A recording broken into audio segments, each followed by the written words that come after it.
Continuamos con el siguiente panel y sus integrantes. Panel. Repensando el trabajo.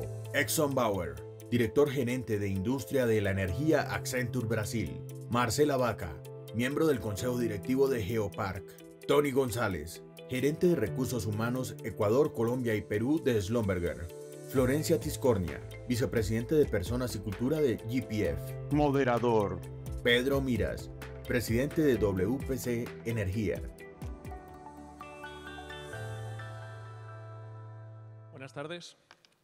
Para mí un gran placer volver a participar en ARPEL, en la conferencia bienal de ARPEL, y desde aquí doy las gracias a los organizadores y sobre todo participar en un panel que es apasionante, y lo diré claramente porque antes de entrar aquí ya hemos hecho parte del panel, nosotros hablando, discutiendo y buscando diferentes puntos de vista, ¿no? Y esto es porque, hombre, hablar del futuro del trabajo pues siempre ha estado en la agenda de las compañías de oil and gas y de todas las compañías, ¿no? Pero yo realmente creo que a día de hoy las posibilidades, las opciones que se abren son completamente distintas a las que conocimos años atrás, ¿no? Años atrás hablábamos de salarios, hablábamos de carreras profesionales, hablábamos de promoción, empezábamos a hablar de conciliación, lo que se llamaba entonces conciliación. Pero hoy en día es que se abren una serie de campos y de incertidumbres realmente fascinantes, ¿no? Y hoy los revisaremos prácticamente todos. Y para ello tengo un panel extraordinario a los cuales doy la bienvenida. Exxon Bauer, director gerente de Industria y Energía de Accenture. Marcela Vaca, miembro del Consejo Directivo de Geopark. Tony González, gerente de Recursos Humanos Ecuador, Colombia y Perú de SLB. Y Florencia Tiscornia, vicepresidenta de Personas y Cultura de IPF. Yo creo que es prácticamente el mejor panel que podemos tener para hablar de estos temas, ¿no? Les he pedido que tengamos un diálogo franco y sencillo, ¿no? Y que intentemos confrontar puntos de vista en un tema que no hay una sola solución, ¿no? Y yo creo que deberíamos empezar ya. Y antes de nada me gustaría que cada uno de ustedes nos diera una primera pincelada sobre lo que su compañía considera que va a ser el futuro del trabajo en el marco de la transición justa, que es donde estamos, ¿no?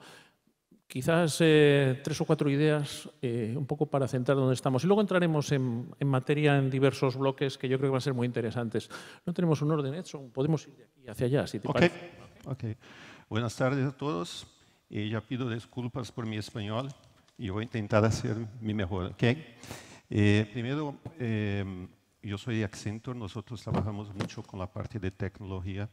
Y uno de los temas que más estamos haciendo inversiones, no solo como Accenture, pero también como el mercado, es exactamente la inteligencia artificial generativa.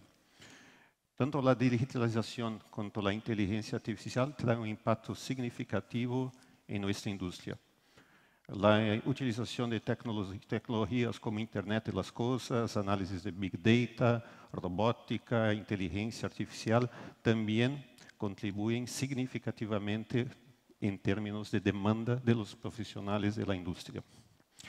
Por eso se necesita de habilidades especiales, habilidades como ciencias de datos, programación, ingeniería de software, tecnologías emergentes para implementar y mantener estas nuevas soluciones tecnológicas. Al mismo tiempo, es necesario que se mantenga toda la parte, digamos, ligadas al business, los profesionales geofísicos, con conocimientos específicos, que seguirá siendo necesaria para garantizar la eficiencia y seguridad de las operaciones. Por lo tanto, es necesario que haya una combinación de esta nueva generación, este nuevo conocimiento, con el conocimiento existente, para orientar a tecnología trabajando juntos en la industria de petróleo y gas en el futuro también. Uno de los temas, digamos, más relevantes de hoy es exactamente la evolución de la inteligencia artificial, que ha estado marcada por 3 fases de avances significativos. La primera era, la era diagnóstica, fue ampliamente definida por la introducción de análisis donde se contestaba por qué ocurrió esto.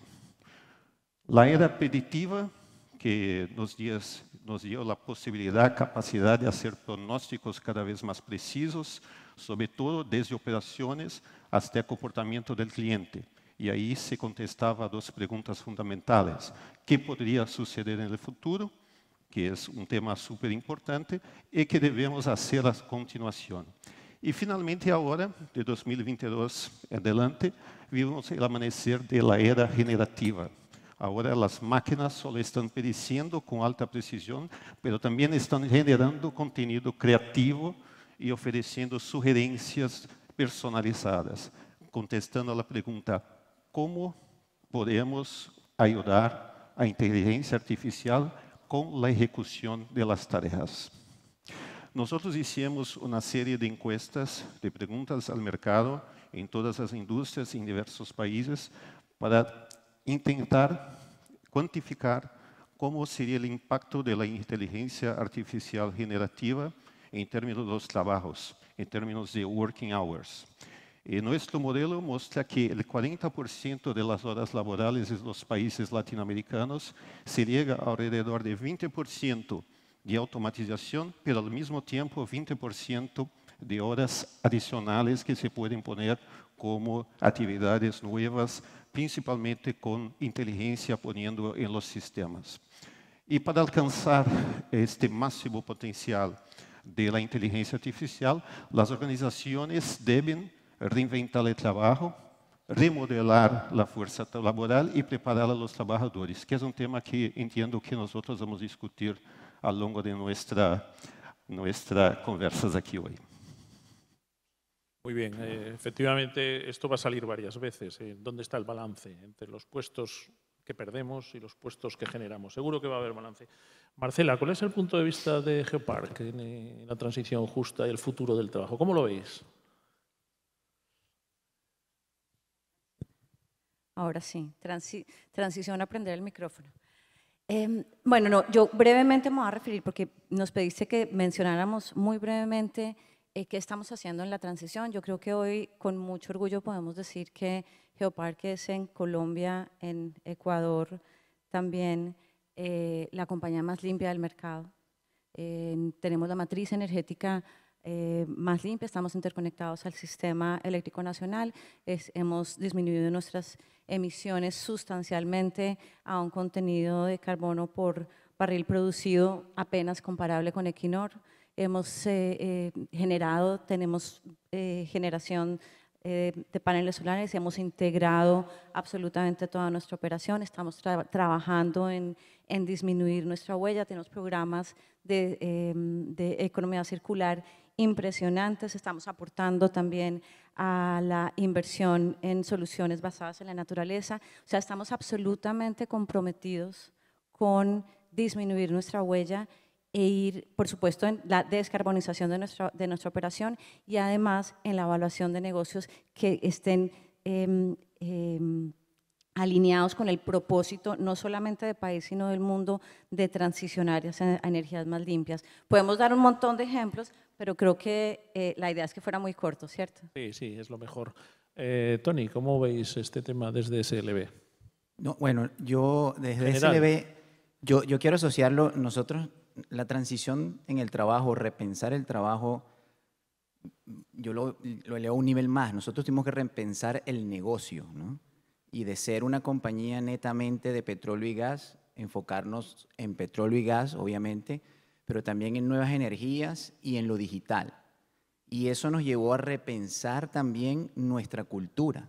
Tuvimos que reformular nuestro propósito, evolucionar nuestros valores y repensar los comportamientos asociados a esos valores. Y ahí entran las iniciativas en donde sí se asocian a repensar el trabajo. Ahí entran iniciativas como nuestro trabajo híbrido que se llama BlueFlex, que es bastante disruptivo, un enfoque mucho más fuerte en inclusión que lo que veníamos teniendo en diversidad, al punto de que hoy tenemos una métrica para medir algo que se asocia a un sentimiento. Tenemos un índice de inclusión y lo implementamos a partir del año pasado. La necesidad de perfiles digitales nos ha hecho cambiar nuestra propuesta de valor para atraer y para reentrenar gente que tenemos adentro para eso. Entonces, yo lo asocio al cambio del negocio, a repensar el negocio, nos ha llevado a repensar el trabajo en varios aspectos dentro de SLB. Interesante. Florencia. Sí, para complementar un poquito, buenas tardes. Además de los desafíos que traen los propios negocios, también el contexto ha cambiado y evolucionado, sobre todo también a partir de la pandemia, lo que se suma las nuevas generaciones, la extensión de la expectativa de vida y por ende de la capacidad de trabajo de las personas, la digitalización, la automatización, son todos componentes que de alguna manera también nos definen y nos desafían a repensar esas formas de trabajo. En este contexto, por ejemplo, pensar, y en cuestiones que venimos trabajando también en YPF en los últimos años, pensar en nuevas formas de trabajo que no tiene que ver solamente con cuánto trabajamos remoto y cuánto trabajamos presencial, sino, por ejemplo, en pensar en lo que llamamos estructuras organizativas no tan rígidas, trabajar más por proyectos que hagan que los perfiles multidisciplinarios y las capacidades y el talento estén más cerca de los desafíos independientemente de dónde están en la organización y de esa manera poder capitalizar todo ese talento que tenemos dentro de la compañía. ¿Cómo incorporamos industrias como las nuestras a aquellas metodologías que son más propias de otras industrias, como las metodologías ágiles, que nos permiten poner el valor que queremos generar en el centro y todo el equipo y todo el foco con una metodología mucho más rápida para la obtención de valor que pensar en metodologías tradicionales?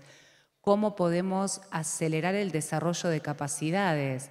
Hoy la fuerza de trabajo, además de sus capacidades técnicas de base, requieren de otras competencias que llamamos portables que hacen justamente a la flexibilidad y a la adaptabilidad, como por ejemplo competencias relacionadas con analytics, con lo que es datos, ¿sí? Hoy mucho más estamos hablando en ese idioma y no necesariamente es una competencia con la cual y un conocimiento con la cual nacemos naturalmente ni en un colegio ni en una universidad. Realmente cómo desarrollamos pensar y tomar decisiones a través de los datos. Competencias relacionadas con la gestión del proyecto, con la gestión del cambio, con la innovación. Entonces, también cómo podemos acelerar el desarrollo de estas competencias transversales es otro de nuestros desafíos. Y por último, para cerrar, también, por ejemplo, toda esta transformación del mundo del trabajo tiene que estar acompañada por una evolución del liderazgo. El liderazgo es el habilitador de la cultura, es el habilitador de la gestión y el logro de los resultados, y como organizaciones no debemos dejar de desarrollar continuamente el liderazgo dentro de nuestras organizaciones para que esté preparado para gestionar estos nuevos contextos, esta nueva fuerza laboral y estos nuevos modos de trabajo.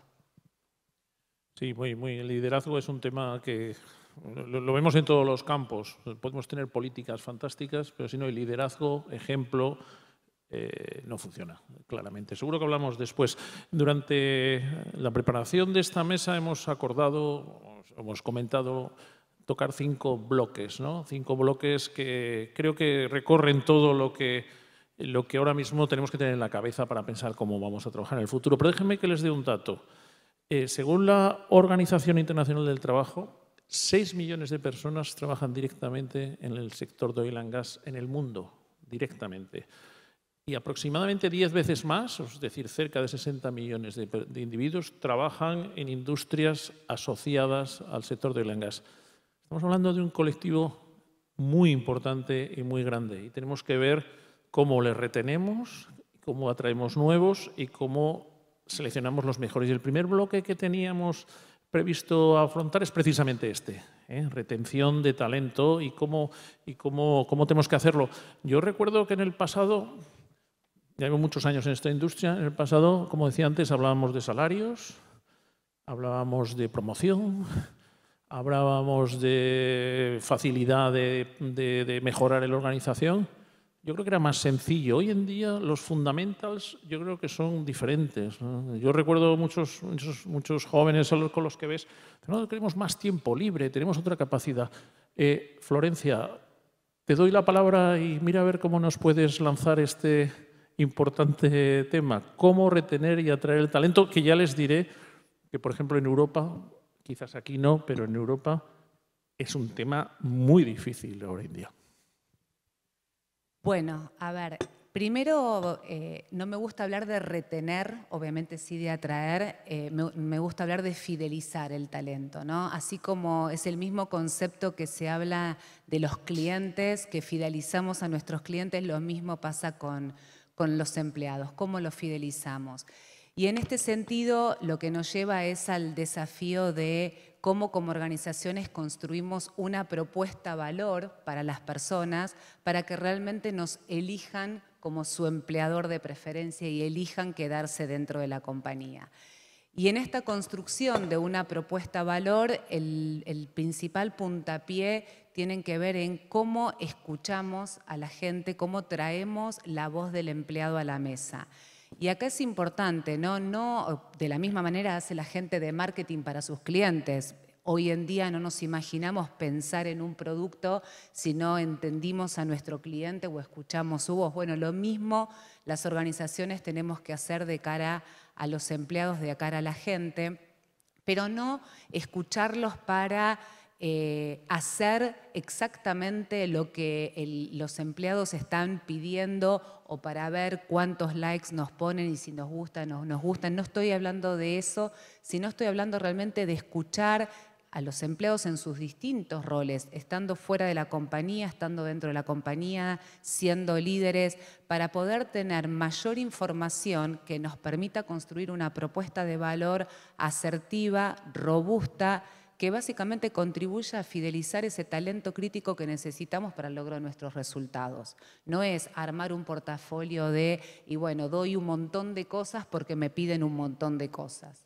sino que como compañía vamos a luego elegir cuál es la propuesta de valor que tenemos, sabiendo que de esa manera es lo que vamos a ofrecer y que algunos nos van a elegir y otros seguramente no. Pero partimos desde eso que llamamos la voz del empleado.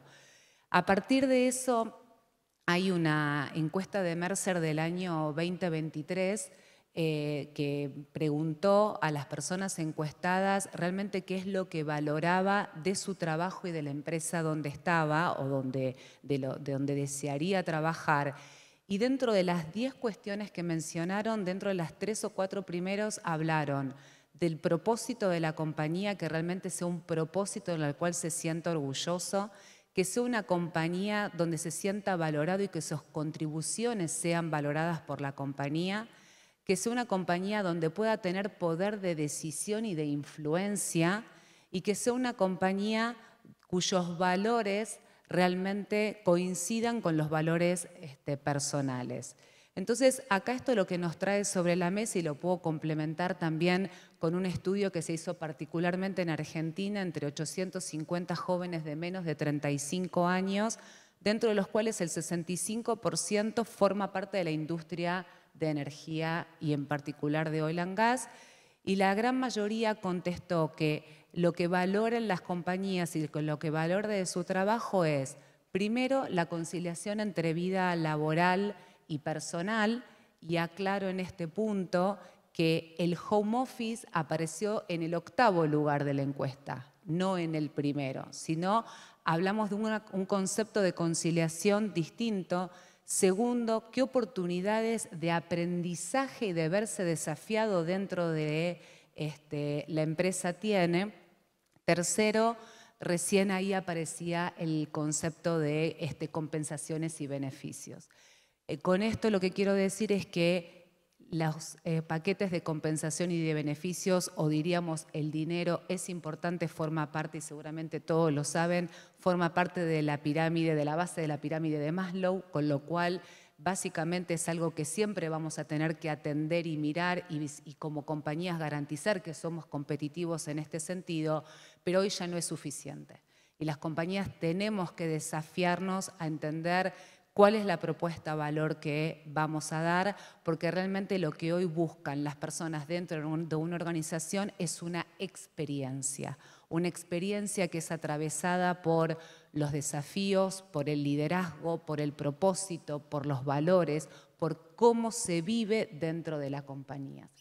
Y en particular, para no robar más del tiempo, creo que como industria de energía e industria de oil and gas, además hay algunos desafíos particulares que tenemos para seguir trabajando para hacer una industria más atractiva.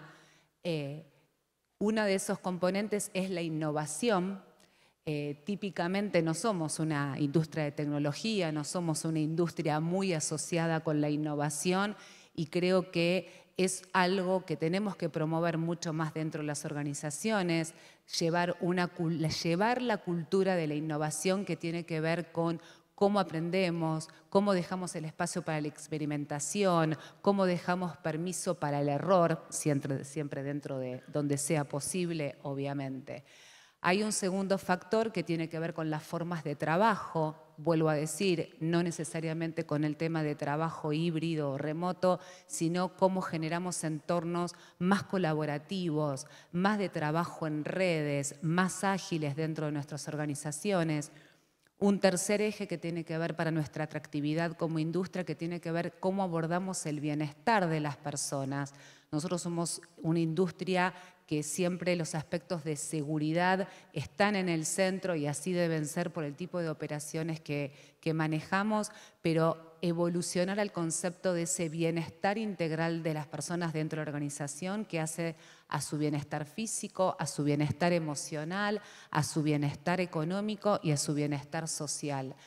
Personas con un mayor bienestar son personas más productivas, son personas, hay una ecuación directa contra los resultados del negocio. Y por último, y no por ello menor, los aspectos que tengan que ver con desafiarnos cada vez más a ser una industria más inclusiva, más diversa, y no se limita solamente a la diversidad de género, sino también a la diversidad de ideas, a la diversidad de perfiles, a la diversidad de pensamientos, realmente cómo nos abrimos quizás a personas de otras experiencias, de otras industrias, para poder aprovechar ese talento que no necesariamente lo relacionamos tanto con nuestra industria. Muchas gracias. Tenemos como un minuto para algún... Dejadme que yo diga una cosa, me ha encantado, ya lo había oído, lo de que ya no elegimos a los trabajadores, busquemos que ellos nos elijan a vosotros. Tenéis un minuto cada uno para este bloque, por favor, sin orden. Yo quería solo hacer un doble clic en lo que dijo Florencia de la cultura y el propósito, porque las razones por las que una persona es atraída no necesariamente son las mismas razones por las que una persona no es fiel, ¿no?, a la compañía y se va. Pero si uno ve los top 5 de atracción y los top 5 de fidelización, hay algunos que sí son comunes y uno de ellos es precisamente en la atracción, cuál es la cultura de esa compañía, cuál es el propósito, cuáles son sus valores. Y en esa fidelización es si yo camino lo que dice esa cultura. Y si esa cultura engloba todo el tema de inclusión, de trabajo flexible, pues ahí tienes blindado las dos cosas, ¿no? Yo tal vez agregaría, y me encanta lo que dices, Florencia, que como en todas las relaciones, una con el empleado es cómo enamoras, cómo escuchas y cómo te comprometes. Y cuando sales a traer el mejor talento disponible, tienes que hacer eso. ¿Cómo enamoras? Enamoras desde el propósito. Enamoras desde la convicción absoluta de que estás ofreciendo una oportunidad en una industria que está hecha para cambiar, para ofrecer energía al mundo, que está comprometida con la transición, que permite el desarrollo, que innova, que es flexible, que permite la mentoría y el crecimiento. Así enamoras, y además cuando te lo crees, cuando you walk the talk, cuando de verdad lo haces de una manera absolutamente apasionada. Y luego tienes que escuchar lo que los otros quieren, y y como escuchas, pues con todos estos cambios que hemos tenido, las diferentes generaciones, lo que quieren, lo que ya se ha expresado, las expectativas de los muchachos, de los grandes, porque además las expectativas son también diferentes según las edades. Lo que yo quiero en el trabajo es muy distinto a lo que quiere un recién egresado. Terminamos de alguna manera haciendo catering. Antes nos parábamos desde la posición de que este es el salario, este es el rol, y había una fila de personas que querían entrar a esta industria. Hoy casi que tenemos que salir a hacer una oferta de valor para distintos públicos que son nuestros empleados. Y ese público, además, una vez adentro, hay que gestionar esa experiencia. Claramente, como lo dices, Florencia, hay que fidelizarlos ¿desde dónde? Desde la cultura. Porque la cultura al final es lo que te atrapa, y esa consistencia entre tu propósito personal y el propósito de una empresa, con todas las herramientas que ya Florencia ha mencionado y que no vamos a repetir. Te escucho y la palabra que me sale es liderazgo. O sea, hace falta liderazgo. Edson, sí, tienes rápido, un segundo casi. Un segundo, 2 segundos.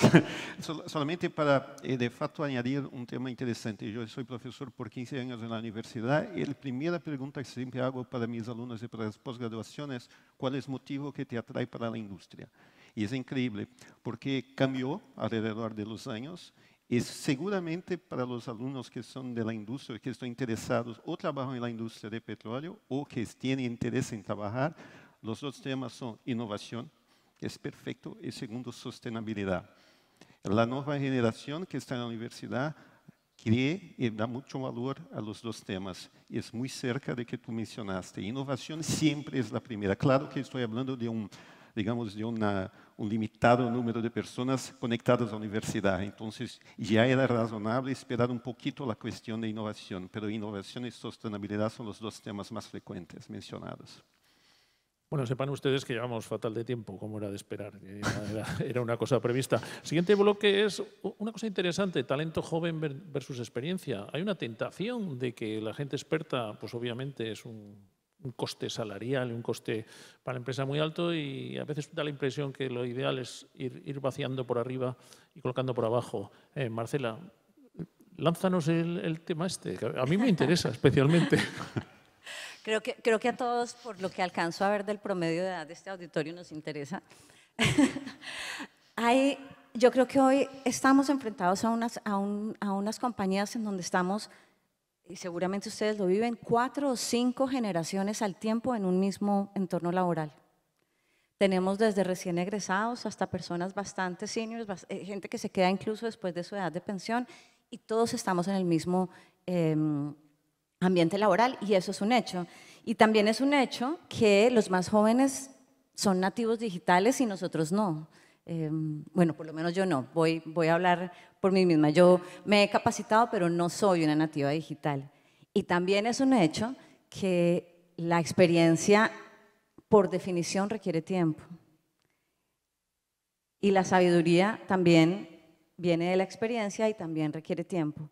Y hay una forma muy, digamos, que se puede abreviar ese traspaso de sabiduría y de experiencia y de conocimiento digital, y esa es esta relación derrumbando las barreras intergeneracionales. Hoy creo que es una necesidad absoluta, es parte de la diversidad. En Estados Unidos, por ejemplo, nada más el 8% de las compañías tienen programas activos para incluir la diversidad etaria como una parte de la diversidad. Hoy nadie incluye eso, hoy hablamos de diversidades raciales, diversidades de género, inclusión, LGBTI, pero realmente a veces se nos olvida que tenemos diversas generaciones en una misma compañía, y eso hay que gestionarlo como todo. Creo que es absolutamente necesario tener programas de mentoría cruzada, eso es un regalo profesional. No solamente nosotros mentorear, sino dejarnos mentorear, porque yo creo que esa mentoría es siempre un acto de generosidad en doble sentido. Creo que las compañías tienen que dejar de pensar que la edad, como tú le dijiste, vamos, por costos o por lo que sea, dejar de pensar que la edad es un liability de la compañía. En mi opinión es un activo, es un intangible, y es la base esencial del know-how, especialmente en nuestra industria. Y cómo no transmitir de manera generosa además ese conocimiento a tantas generaciones que vienen atrás y cómo no dejarnos infundir y contagiar de ese ánimo y de esa necesidad de innovar constantemente. Así que yo creo que esa mezcla entre el talento joven, el maduro y él un poquito más maduro que el maduro, que a veces se queda en las compañías y que me encanta, eso es lo que hace que las compañías, ese balance perfecto, hace que las compañías sean resilientes y que tengan esa capacidad de cerrar la brecha entre el dinamismo y la osadía y la sabiduría y la pausa en la toma de las decisiones. No, me encanta oírte por razones obvias, ¿no? Pero realmente es que es cierto, tenemos que buscar un hueco para no perder la experiencia y no necesariamente tiene que ser la primera línea de combate, que siempre decimos, habrá otras opciones. ¿Quién de vosotros quiere añadir algo? Claro, sí, eso es un hecho. Puedo hablar rápidamente. Una cosa que yo estoy percibiendo cada vez más en términos de las personas con experiencia, las personas jóvenes, es dentro de la transición energética, cada vez más ver las personas experientes de una industria como por ejemplo de petróleo, caminar a la industria de utilities y trabajar junto con el desarrollo de la energía de transición. El mismo movimiento de utilities pasando para las empresas que están interesadas en la transición energética.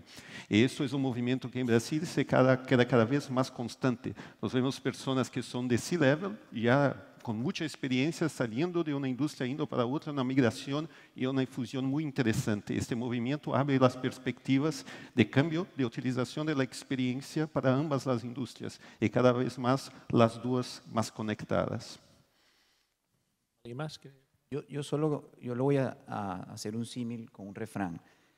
Si nosotros hacemos esa rotación de la gente con experiencia por gente junior, netamente por un tema de costos, por un tema económico, eso es pan para hoy, hambre para mañana.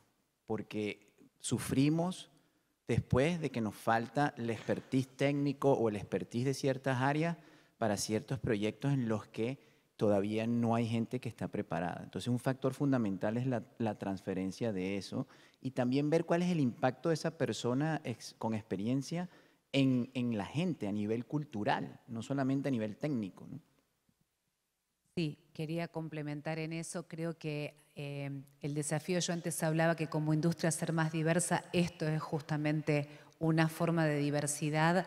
Ahí el desafío es cuál es el rol que le damos a las personas más experimentadas y que realmente las organizaciones necesitamos de ese conocimiento y de esa experiencia para poder transferirlo a las nuevas generaciones a través de un montón de formas y herramientas como ustedes mencionaban, pero creo que la clave está en identificar quiénes son esas personas y cómo dentro de la organización van a tener ese rol para transferir qué tipo de conocimiento y qué tipo de experiencia a quién.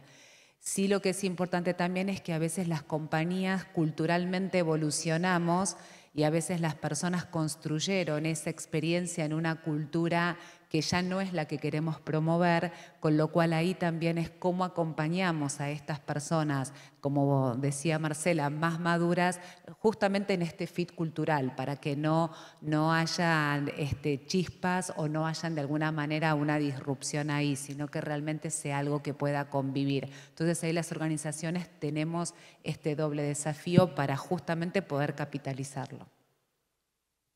Y si me permites, sí, Pedro, yo quiero hacer esta reflexión. Yo no sé si ustedes han visto que a uno le dicen que ahora los 60 son los nuevos 40 y ahora todos somos super fit a los 55 y este tiempo durante el mundo se está envejeciendo, pero además se está envejeciendo más sano y nos estamos además pensionando muy jóvenes para la cantidad de vida y productiva que todavía tenemos.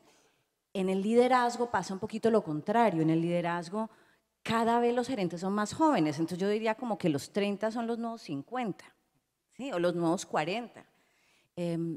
Cuando yo fui gerente a los 28 años era absolutamente exótico. Hoy es absolutamente normal y más en algunas industrias, en los fintechs a los 25.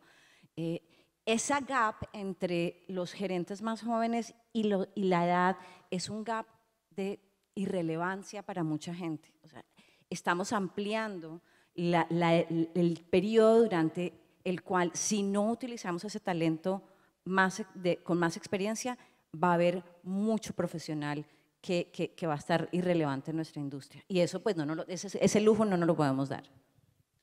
En España decimos un dicho que no sé si se dice aquí, la experiencia es un grado, busquemos cómo no perder ese grado, habrá formatos, ¿no? Me ha encantado esta parte, seguimos fatal de tiempo, como era de esperar. Y bueno, el COVID ha sido terrible para todo, pero nos dejó una enseñanza y es que las compañías pueden teletrabajar, las compañías pueden funcionar sin una presencia tan masiva. Y ese es el siguiente bloque. ¿Qué hacemos con esto? Tony, ¿nos puedes lanzar el asunto este? Mira, yo creo que de todo lo malo que hubo en el COVID, el teletrabajo es de las cosas buenas que nos dejó el COVID, ¿no? Antes del COVID, ¿cómo trabajábamos? ¿Dónde trabajábamos? ¿Y cuándo trabajábamos? Oficina, 8 horas al día. ¿Y qué pasaba? Todo el mundo no tengo balance de vida. Y 8 horas al día en el mejor de los casos, ¿no? Entrábamos, pero no sabíamos cómo salíamos. Llegó el COVID y ¿qué pasó con todo esto? Ahora 100% en casa, también las horas se volvieron un desastre y empezamos a tener similares quejas. No tengo balance de vida, estoy todo el tiempo conectado, no hay desconexión. Yo creo que fue un poco la curva de aprendizaje para incorporar ciertas tecnologías, para aprender a respetar los tiempos uno mismo, porque la mayoría del tiempo era uno mismo el que se quedaba metido en las horas. Pero lo que se hizo al final fue una combinación de las dos cosas, ni 100% oficina ni 100% en casa, ¿no? Y entonces se trajo esto del trabajo híbrido, que ya antes del COVID, muchos años antes, muchas empresas habían tenido ciertos temas de trabajo híbrido o semanas comprimidas, pero todos habíamos sido como que muy shy, muy temerosos, ¿no? Porque la productividad, ¿no? La productividad. Si un día trabajando de casa, no hay la productividad baja, ¿no? Sin ninguna métrica que respaldara eso. Pero esto es un sesgo grupal que traemos de la forma en que 8 horas que trabajamos al día viene de las fábricas, en donde la productividad sí era por horas, el número de piezas que sacas. Pero hoy en día las posiciones no todas son del tipo de fábrica. Entonces, el trabajo híbrido sí trae unos beneficios más que reducir una productividad, lo cual no es cierto y está comprobado si se maneja de la manera correcta, trae otros beneficios, ¿no? Que es bienestar para la gente.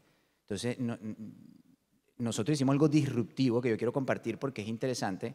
Lo que hicimos todos, encuestas, cuánto trabajar, y salió eso 3-2 o 2-3, pero también había gente que puso 4-1 o 1-4 o 5 días quiero estar en la oficina y otros quiero estar 100% de casa. Y nosotros lo que le incorporamos al marco teórico de nuestro trabajo híbrido, y esto digo incorporamos, lo hicimos localmente en la geografía, un poco llevando la contraria a la organización, pero experimentamos, como tú dices, y nos sirvió, agregamos un componente de autonomía. Y nosotros le dimos a los equipos la autonomía de decidir cómo manejaban sus días de oficina, queriendo decir con esto que podrían ser también desde casas, si no era necesaria la presencialidad. Y ese componente de autonomía te da al individuo, al equipo y al gerente la autonomía de decidir si están en oficina, si están en casa, si entran a las 10 de la mañana, si salen a las 4, si entran a las 8. Y eso lo lanzamos un poco disruptivo y vamos a ver cómo va. Y ha sido un éxito porque no bajó la productividad, no bajaron los resultados de la compañía, incluso mejoraron incluso los resultados de encuestas de balance de vida-trabajo, incrementaron puntos después que implementamos eso en los 2 últimos años considerablemente. Entonces, crean en lo que la gente puede hacer, manejen por objetivos, ¿no? No por horas, porque eso es en las fábricas, no baja la productividad. Muy bien, sí, tomar la palabra directamente. Bueno, yo quiero generar un poquito de controversia, porque Menos mal. todas las, si les preguntas a las compañías en general, uno preferiría que la gente estuviera ahí, porque agiliza, porque identificas el talento, porque quieres la reunión de 5 minutos en el pasillo. pero si tú le preguntas a muchos, casi todos, o sea, el otro extremo podría ser, quiero ser un nómada digital, un anónimo en una empresa. O sea, ese es como los dos extremos. Y entre esos dos extremos, pues hay todo tipo de combinaciones. Depende mucho del negocio, depende mucho de si son, y del rol, y de si son operaciones, digamos, tu rol es muy operativo, que lo puedes ejecutar solo, o si, como pasa en la industria de hidrocarburos, se requiere de mucha co-creación y trabajo en equipo interdisciplinario. Entonces, en esa gama, en Geoparque hemos encontrado que el 3-2 nos funciona, funciona con un principio de corresponsabilidad, comunicación y confianza. Nadie tiene policía para saber, trabaja por objetivos. Eso está bien, pero aún así yo siento que las compañías tenemos un reto, y es esa falta de presencialidad nos impide identificar rising stars. Nos impide muchas veces mentorear talento joven. Nos impide tener la pausa del gerente senior que se sienta a generar una relación personal, ese toque humano. Nos impide, y no digo que nos impide, pero es un reto enorme para generar y mantener la cultura. No sé si alguien quiere añadir algo más o pasamos de bloque. Vamos al siguiente. Una cosita sí, rapidita. Claro. En base a lo que tú dices, un detalle que también es importante, la presencialidad o la virtualidad, no hay que enfocarla en el rol, sino en las tareas del rol, porque hay tareas dentro de un rol que requieren ser presenciales y hay tareas dentro de un rol que no importa si son presenciales o no. Entonces, nosotros al principio estábamos enfocándonos en roles, qué roles podrían ser presenciales o no, y terminamos dando cuenta que dentro de un rol hay tareas que pueden ser presenciales y que pueden ser virtuales. También algo que hay que considerar. Bueno, pasamos al siguiente bloque, que decía, vamos muy mal, ya lo sabemos. Nuevas tecnologías, ¿qué hacemos con la digitalización, inteligencia artificial? ¿Esto va a suponer más empleo, menos empleo? Tenemos que estar preocupados, ¿no? Edson, ¿nos puedes desbrozar así de entrada? ¿Qué hacemos? Ok.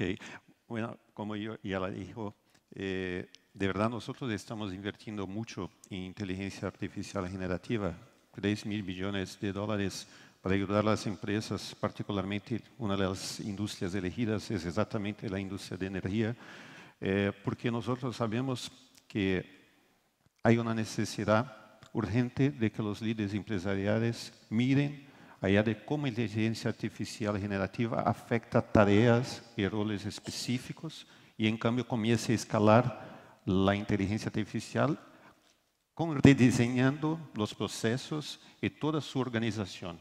Sin hacer esto no hay formas de experimentar el trabajo en la forma más optimizada. Para hacer esto, los líderes deben comprometerse a aprender y liderar de nuevas maneras que brinden valor económico, impulsionen el crecimiento y beneficien a su gente. Sin embargo, los tercios de los ejecutivos, esto viene de la encuesta que hicimos, dicen que no tienen la tecnología y la experiencia en liderazgo del cambio para impulsionar la reinversión. Y nosotros vimos hoy por la mañana las empresas que están se reinventando y es necesaria para aprovechar completamente el poder de la inteligencia artificial generativa. Algunos datos, 95% de los trabajadores ven valores en trabajar con inteligencia artificial generativa. Y aproximadamente el 60% también están preocupados por la pérdida de empleo, con el estrés, con el agotamiento, estos temas que son pesados. Esta agilidad debe comenzar desde arriba para que los ejecutivos, los líderes puedan llevar con éxito un cambio de esta magnitud a su organización. Y debe asegurarse que el trabajo no solo hacen, sino como también lo hacen, funcione para todos. Casi todos los trabajadores encuestados, los números que tengo aquí son 94%, informaron que están listos para aprender las habilidades de inteligencia artificial. Aunque solo el 5% de las organizaciones están brindando capacitación a gran escala.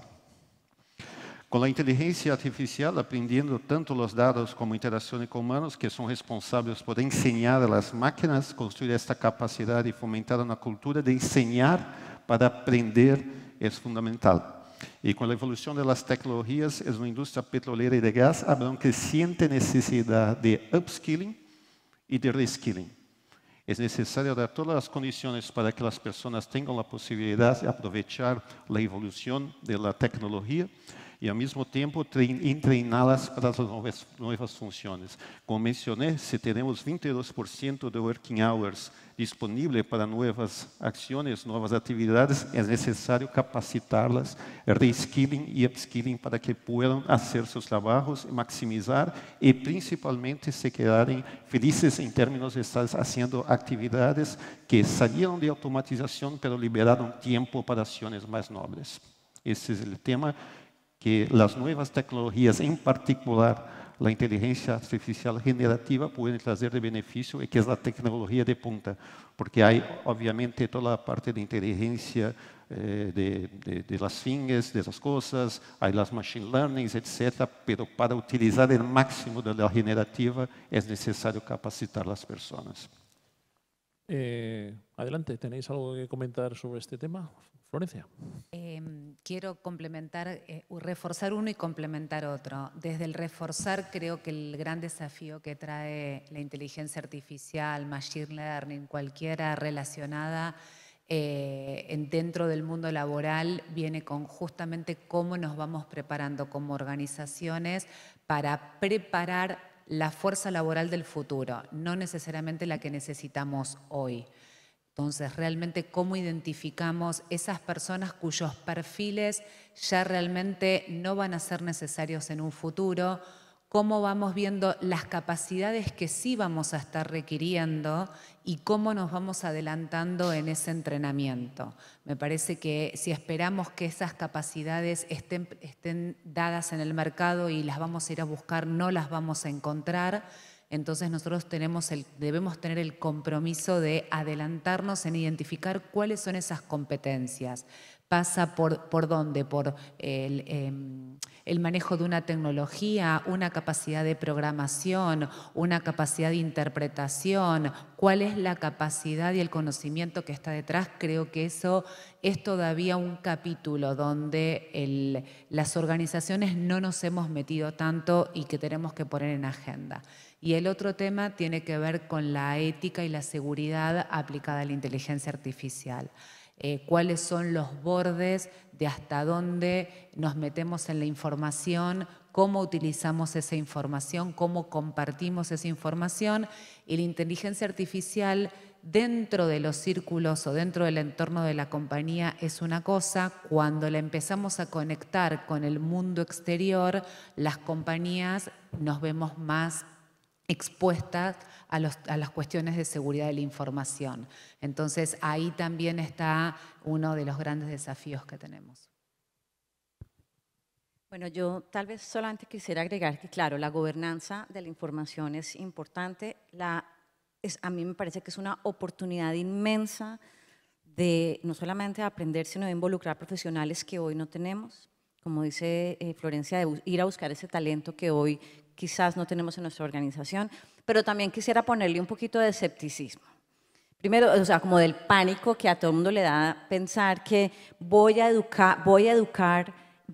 transmitir a un programa la información y voy a perder mi rol. Sí. O sea, además lo tengo que entrenar. Imagínense cuando le llega a uno a alguien, lo tengo que entrenar y me va a quitar mi trabajo. Eso no va a pasar.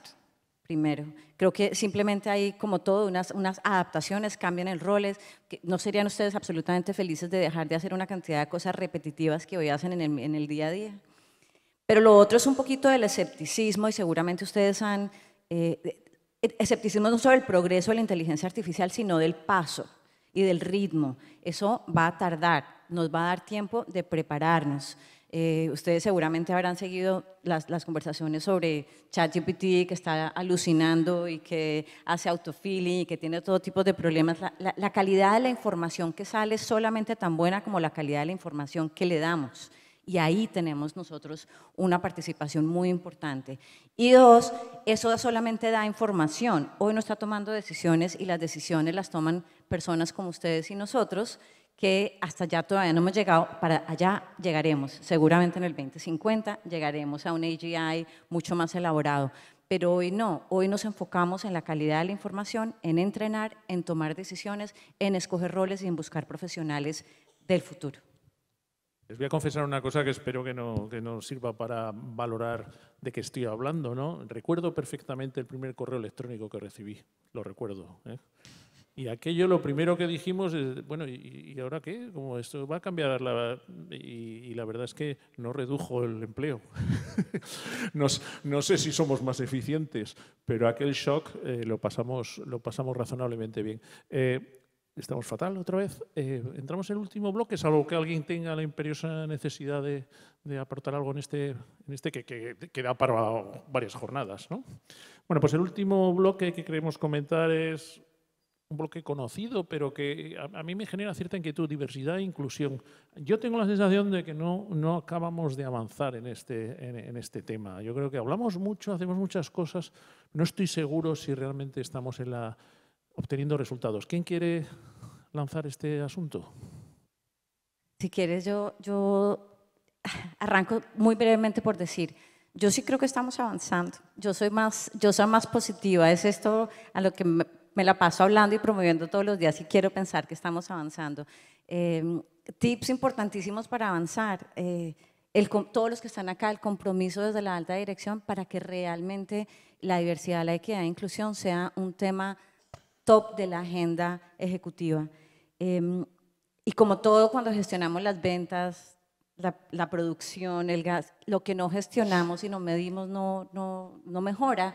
Y entonces es una invitación a que empecemos a gestionar la diversidad, la equidad y la inclusión como un proyecto más, a medirnos, a identificar las brechas, a tener las metas que sean, porque podemos hablar después de cuáles son las metas correctas, a tener un firme compromiso de ir a buscar el mejor talento. Eso creo que pasa por encima de programas de acción afirmativa o leyes de cuotas, que sobre eso podemos conversar muchísimo, si conviene o no, pero si no hacemos algo realmente, el tiempo que nos vamos a llevar en alcanzar la diversidad, no solamente en esta industria, sino en todas, y Florencia tiene estábamos conversando ahora, tiene unas cifras importantes que voy a dejar que comparta, pero si no tenemos el firme propósito de cerrar esa brecha, nos vamos a demorar, y no lo digo yo, lo dice el Foro Económico Mundial, nos vamos a demorar 167 años en cerrar la brecha de género, solamente la de género, no voy a hablar de las otras. 167, no lo va a ver yo, lo va a ver la nieta de mi nieta, de mi nieta, de mi nieta. Y eso, cuando somos el 52%, el 50% de la población, me parece que eso no tiene mucho sentido, así que hay que tomar acciones concretas. Creo que definitivamente hay que fomentar en las organizaciones una cultura inclusiva de todas las variedades y de todas las diversidades. Hoy hablamos de edad, hoy hablamos de género, bueno, de raza, y you name it, las diversidades que hoy existen en el planeta, y creo que se vuelve un tema de cultura, y me encanta decir que en Geopark realmente es muy orgánico, hace parte de su ADN, y hoy somos, asisto solamente en la gerencia, el 40% del management, y casi el 47% de las nuevas vinculaciones, y eso es acción positiva, es ir a buscar el mejor talento, pero ese talento tiene unos problemas estructurales que son que claramente hoy hay menos mujeres capacitadas en STEM, entonces pues a eso hay que abordarlo, hay menos mujeres que entran en la base de la contratación, entonces eso hay que abordarlo, hay que dar igualdad de oportunidades, y después de que todos esos temas estructurales se corrijan, pues yo creo que desde ahí que surja el mejor talento. Me avisan que nos quedan 4 minutos. Sí. Y yo necesito medio al final. Bien, perfecto. Ahí voy a dejarte el medio, los 30. Coincido con Marcela, donde la industria, y voy a ponerle una cuota de positivismo, ha evolucionado. Lo vemos en el día a día, lo dicen los números, el último informe de BCG que sacó en el 2023, comparando contra la participación de mujeres en la industria en el 2017, era de un 21%, hoy estamos en un 26%. se va mejorando. Si nos comparamos con Europa, seguimos un poco abajo como América Latina. Esto es un dato para América Latina. Quiere decir que estamos evolucionando, todavía tenemos que seguir trabajando en cuanto a diversidad de género y participación femenina. Y creo ahí que el trabajo viene desde dos aristas. Por un lado, cómo las empresas continúan trabajando puertas adentro, claramente, dentro de sus políticas, de sus prácticas, de la generación de contextos de inclusión. Eso está perfecto.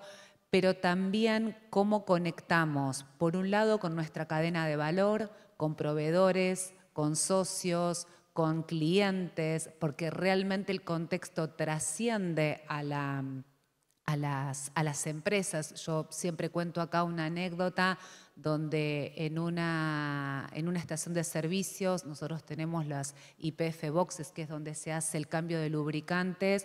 No teníamos ninguna mujer trabajando como lubriexperto y empezamos a hacer una formación justamente de mujeres para que pudieran hacer todo el cambio de lubricantes, y a una de las 3 primeras mujeres que hicieron esta experiencia, fui a la estación, me acerqué a hablar con ellas y me dijo, la primera experiencia que tuve, vino un cliente, se acercó el primer día y me dijo, ¿y el chico que me atiende siempre?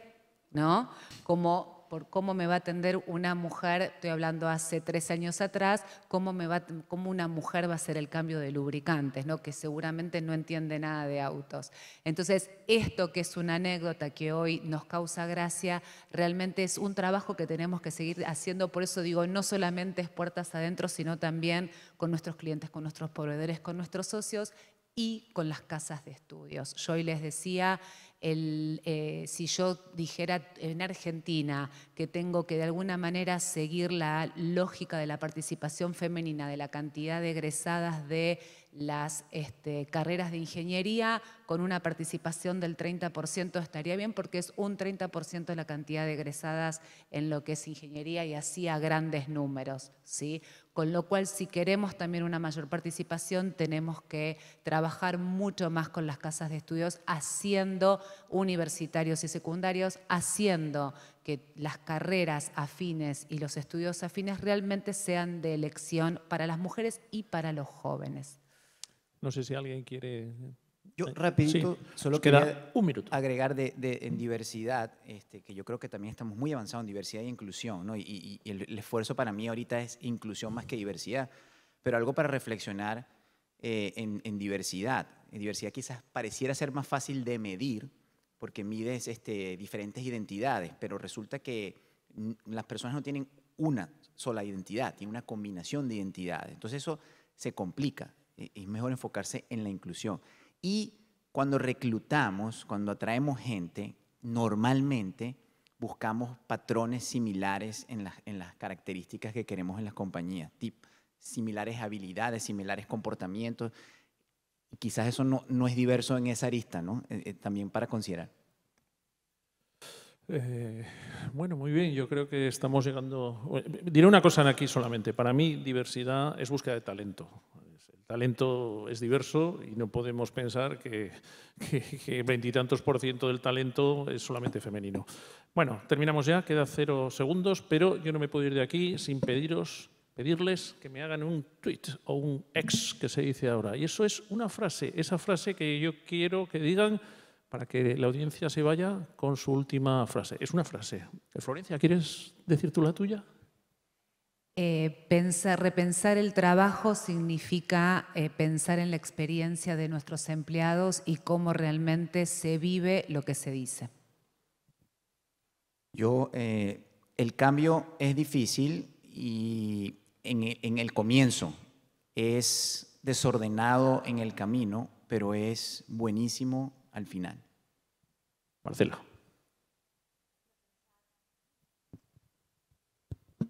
Repensar el trabajo es convencernos de que nuestro propósito personal debe estar alineado al propósito de esta industria a la que servimos y para entregarle la energía que este planeta necesita. Repensar el trabajo es un tema de total commitment de liderazgo. Sin liderazgo, sin commitment, no hay cambio que sea sustentable. Señores, ¿me permiten que les diga el mío? El mío es, después de todo lo que he oído, el liderazgo es la pieza fundamental y ustedes son un ejemplo evidente de liderazgo. Sigan así, por favor. Muchas gracias y esperamos a verles.